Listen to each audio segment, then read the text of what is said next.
Сәлем баршаңызға. Бүгін сіздермен бірге осылай табаларымызды жуып тазалауды көрсететін боламын.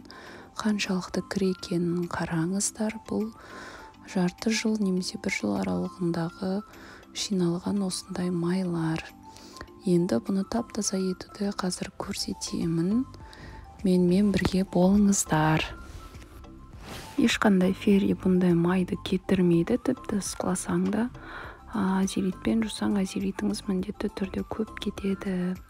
Ол үшін осылай суымызды ысытып бастаймыз. Ысып бастаған кезде қайнамай жатып 1 стакан белезнаны құямыз. Және де 1 стакан сұйық май құямыз. Және де ең соңында 1 стакан порошок құямыз. Порошок немесе пятновый выводитель құйсаңыздар болады.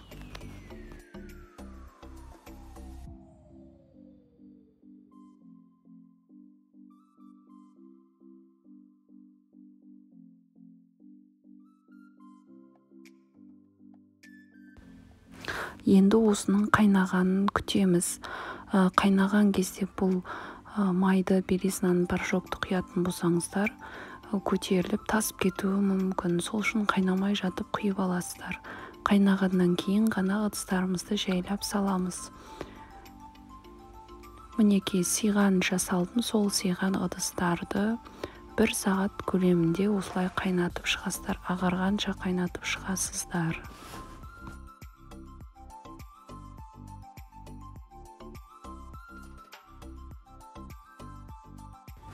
20 минут, жарты сағат өткеннен кейін осылай аударып тұрамыз.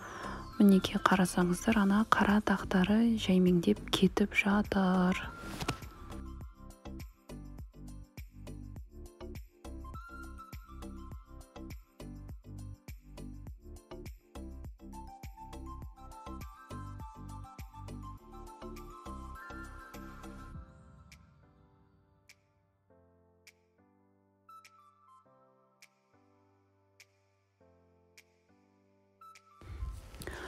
Қазаным қалыпты, қазанды да сала салдым. Мінеге қараңыздар, мынау май жағы, ал анау кеткен жағы.